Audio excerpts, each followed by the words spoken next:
Yeah, it's another warm day today. Just been for a drive in the Volkswagen, just taking it for a little spin. Um, I don't know. I have no idea where we are in terms of what rules and regulations are. So I don't know. I think I exercise my left foot on the clutch. How did it feel to be driving at last? Um, well, yeah, it's all right. It's it's a bit mad because the you kind of there's things that you start niggling that you hadn't thought about. There was, for example, the steering wheel wasn't lined up. Hmm. So that situation where, especially the Volkswagen steering wheel, and you've got the crossbar on the wheel, and it's all it's like 10. What is it? About 20 to 2, I think it was, in terms of positioning. Right, yeah. So so it's a case of driving around with your spanner, your socket set, and Yeah. stopping every now and again, trying to get it lined up enough, and then doing that. So there's little things like that I had to sort out.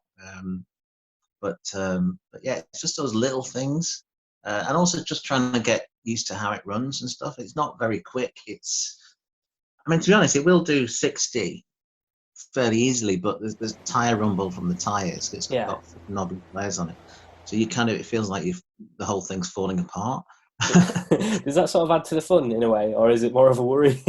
Well, it is. This is the thing. It's like it's one of those vehicles that when you're driving it, you're hanging on. Yeah. You've literally got your thumbs tucked. Well, sometimes it's worthwhile putting your thumbs out of the way, so if you hit a pothole or anything, it doesn't You break your don't hands off. break them.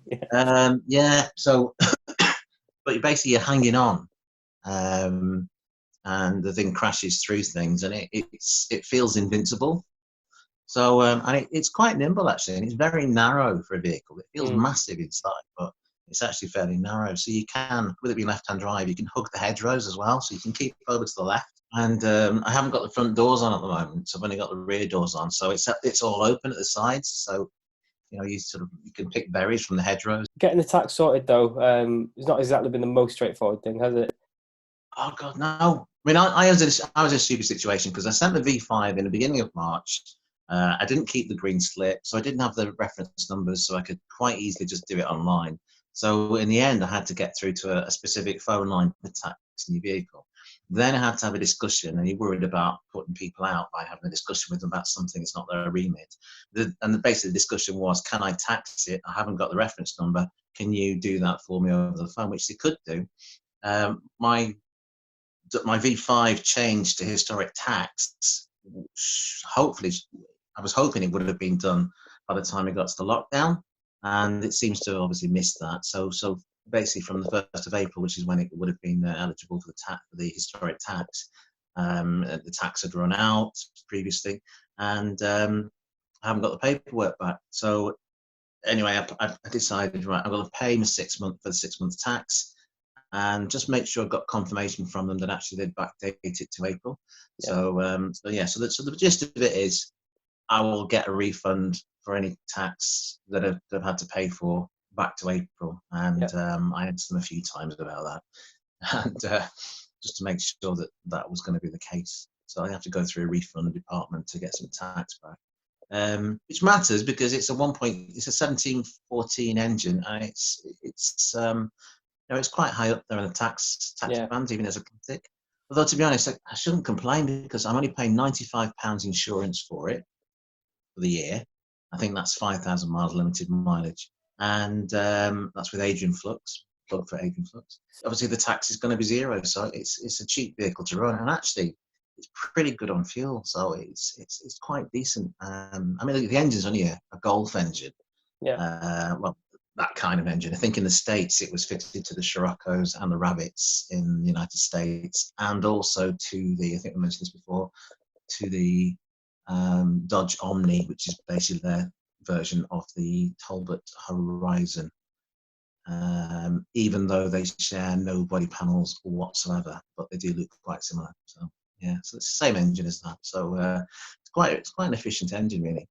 So so win-win, and also unleaded, 99.7 pence, and that's nothing to do with COVID-19, coronavirus. It's nothing to do No. with that. I don't. It's all to do with.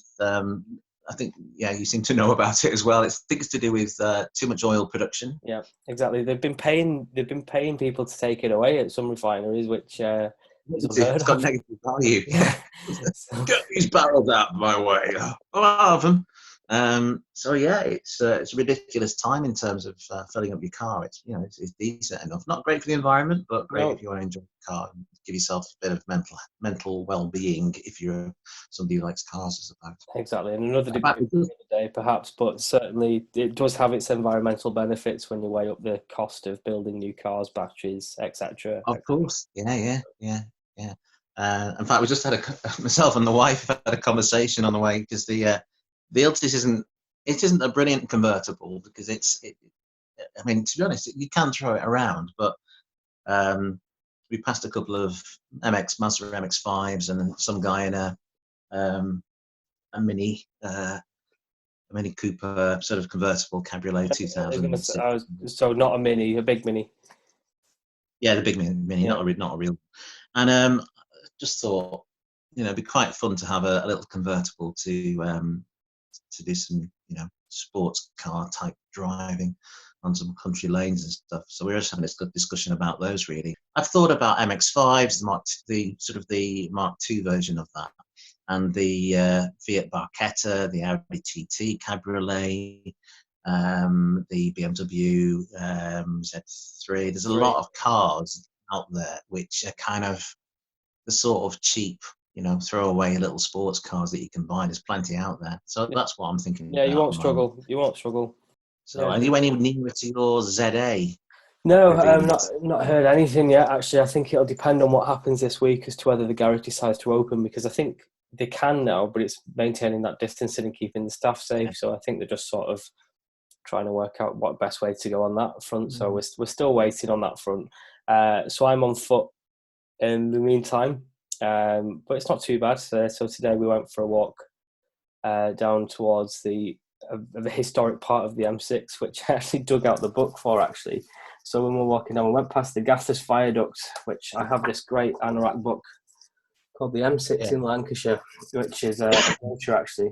And I learned today after taking some pictures of it, I thought, wow, that's amazing, it's huge. And it was right above your head, however many tons of it. And to find out that work on it was finished, it says in here, 31st of March 1962. And I just thought, flipping it as a 60-year-old bridge directly above my head. It's absolutely fascinating. I'll cut some pictures in. A lot of people find that very boring, but I found it amazing. Which bridge is that? Is that the one near that college? Yeah, it's near the college, so it's between junction 26 and 27. So in that section of the M6. Oh, the viaduct, the big one, the one that goes over the Douglas Valley. It goes over the canal, the railway, and the road as well.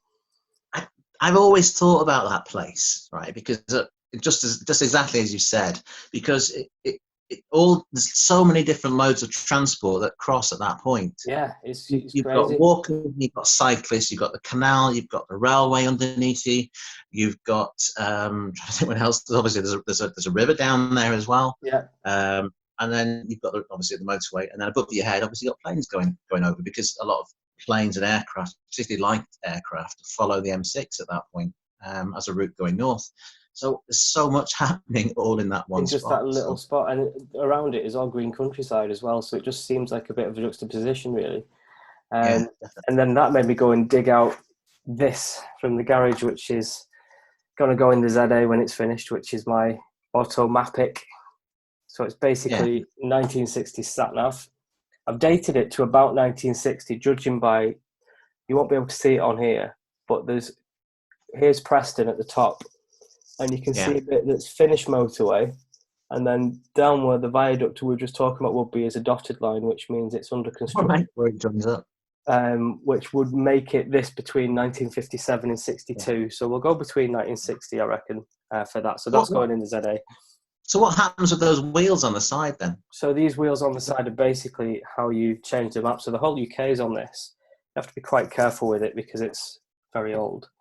So this is map number 1, which gives you your key. And I'll cut pictures into this so you can see it better. and then you look at which part of the world you want to go, and you just slide it up. You can see it sliding up and down there, like that. Wow. And that just opens your different. Yeah. So, and it doesn't shout at you like sat nav does. So there's a positive as well. So you'll have to take someone with you to shout at you. Yeah. That's cool. That is cool. And where did you find that? That was in the back of the ZA when I got it from my dad, and I've just kept it in the garage since then to make sure it doesn't get damp or whatever. Just like wrapped it in a bag, and it's going to go straight back in when the car's ready to go again, in an area where it gets sun bleach. Yeah. That's brilliant. I thought it when you mentioned it first. I thought it was going to be on like a roll that you kind of scroll around like. Yeah, it's just a really cool little design, isn't it? Yeah. I just don't want to rip it, but yeah, it's amazing. What's the branding on it? What is it? Just Auto Map? Auto-Mapic, MAPIC, which is a registered trademark apparently, made in Austria. So I was just going to say, is it German? No, it's Austrian. Austrian, yeah. So it's and you could cool. apparently buy versions for different countries. So if you were going on a road trip, you'd just buy 2 or 3 and have the relevant one for where you were in the world at that time, which is like downloading maps on your sat nav, isn't it? Yeah. Well, yeah, sort of. Yeah. That is pretty cool. I do like that. I think that's the. I like those little accessories that are kind of, even if they're not quite working or they're not quite perfect, they don't quite work in practice, particularly with our knowledge today. It's those little things that you think someone was trying, someone was halfway there, someone almost got it right. And this, it's just the fact that somebody had the conviction to go with it and to go with that idea, especially with those kind of maps and how they must fit into that frame. Yeah, there's a bit of engineering going into that. Yeah, mad. Yeah. But trying to think, have I got anything like that? I haven't really. I tell you, I've had a few Trabants where they've come with loads of wacky, weird accessories like little temperature gauges on arms and sort of little fans and things like that for the dash on suckers, suction mounts for the dashboard and little things like that, and stopwatches with magnets and things. And I remember my mum had she had a perfume bottle that was actually it was I think it was some kind of alloy with a magnet on the back.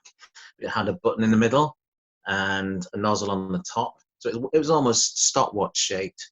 If you imagine where the button for the stopwatch is on the top, this is the way the perfume would come out. And basically, you press the button in the middle, and it was obviously a little plastic thing inside when you filled it up.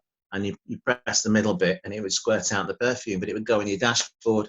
And it was in the house somewhere, in my parents' house, and I don't know where it is now, but I've never seen another one like it. But it was just a weird little thing to put on your dashboard that somebody had thought about at some point. But yeah, that's pretty cool.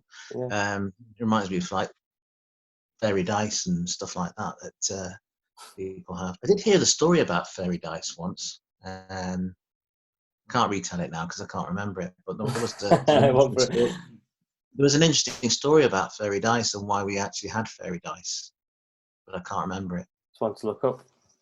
So yeah, I would suggest there was an interesting story behind it, and I can't remember what it was, but it's something to do with luck or good luck or something like that. There is an interesting story behind it. All right, I'm just googling it now. It might even go back to World War II or something. American fighter pilots during World War II, they had the dice above their instruments displaying 7 pips before a mission for good luck. There you go. And if you're a Star Wars geek, you'll know that Han Solo has apparently a pair of not fairy dice, but dice, hanging somewhere in shot. Which isn't often seen in shot because the images were so grainy in 1977 that you can't really see it. But yeah. But you can see the stormtrooper bang his head though, which it never fails to make me laugh. Yeah, it's one of those films that you don't want to look too closely. And I imagine if it was in it has been in HD, but if you imagine watching it and spotting all those little things. just bits of equipment and electronics that have appeared in lots of other movies and things like that. There's a lot of references from other films from the 1950s and 60s that are in Star Wars because they're reusing things. Yeah. Anyway, we're off topic now. Yeah. But do check out the fact that the Millennium Falcon has Corbeau seats, I believe they are. I think it's Corbeau. And Paul Cowland from Salvage Hunters. Salvage Hunters. SOS, I normally say. Salvage Hunters. Salvage Hunters SOS. Salvage Hunters SOS dealers. I think he's got a replica from Corbeau. I think he has one as his office chair. But yeah, they were made by motorsports seat manufacturer Corbeau in the UK, and that's what the seats are in the Millennium Falcon. That's brilliant. There you go. Just crap coming out of my head. That's another question mark that's occurred to me this week, is about the classic car market, because I know I had a chat with a friend of mine who into VWs, and we were talking about, is it the right time to buy things at the moment or sell? And it's kind of tricky to work out where the market is, although I did see somewhere that there's been an auction recently and prices were still high. But maybe the market hasn't suffered the effects of what's been happening recently, and actually people don't realise yet how little or how much they've got to spend in terms of that kind of hobby pound. So maybe we'll have to wait and see. But yeah, it might be a few weeks yet. I spoke to someone at Silverstone Auctions last week about this, and they said that so far things have been quite positive on the virtual auctions they've been doing, but they just don't know yet the full effects of it for a few weeks yet. They don't know where it's going to go from here, really. So that's definitely one to keep an eye on. I just love a convertible, just any time, really. So yeah, do you know what the best time to drive one is actually? Is when you've got the heaters on full blast and it's absolutely freezing, and you've got a scarf on, and you don't care. Or it's even if there's a little bit of snow in the air as well, just go for it. That's the best time, because people look at you like you're a nutter, and it's actually quite warm. Yeah, my wife and I have had this conversation just this week, because I've done it a few times, but when I've been to the Pacific Coast Highway and stopped off in different small towns there or stayed there, we've always hired a convertible of some sort, and just driving around town with the roof down, the radio on low, the heater on, the chill in the air, it's not bright sunlight, fairly dark, the lights on the dashboard just illuminating just a little bit. That is perfect, really. Yeah, I don't even like convertibles on a sunny day. Yeah, it's too much glare. Just a little less sun. It used to be a pain in the backside in the midget where you'd be driving, because obviously the windscreen's too small to have any sort of visors as well. They did do them, but you couldn't see anything. And you'd just be driving around like that with one hand on the wheel and one hand trying to just keep it just. Well, now you're gonna have your sun visor on. You'll have one of those little hats you used to wear for tennis, with a little peak, just a band, and you'll have your face mask for your coronavirus mask on or whatever. Yeah. Have you got some plans? Have you got any articles lined up? Or? Article-wise, we did a question and answer which to look out for in Wednesday's Classic Car Weekly, and that is basically what rules and guidance you need to follow if you are buying or selling the Classic at the moment. So it's just a bit of a reassurance thing, really, to make sure that you are on the right side of government guidance when you're doing that. And then this week I'll be doing some ring rounds to see how the rest of the UK is affected by the same issue, really, because obviously different countries have different lockdown guidance in place. So there have been car sales happening. So the more unusual thing I've seen recently was an advert for on the television. There's an advert for a company that will deliver a used car of your choice to your house. So you look at the car on the internet, a used car, you order it, pay for it, somebody comes with a transporter and drops it off. And I think, at what point does that important thing of actually looking at the car, test driving it? I mean, are people actually really going to go out and buy cars without test driving them and looking them over? I mean, certainly not with classic cars, surely. But that's the thing, is people apparently are, and that's why the sales are still happening. I was driving the Iltis this week with the rear hatch open. It's rolls up at the back, like a Land Rover.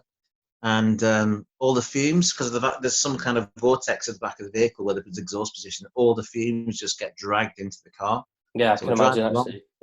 My wife thinking, "There's something wrong with the exhaust. It's very smoky." Yeah. Anyway, in the handbook, when I've translated the German, it's forbidden. It's forbidden to drive the vehicle with the rear open because of the fumes. You will be Nope. poisoned, it says. So Wow, yeah. it's a grim warning, isn't it?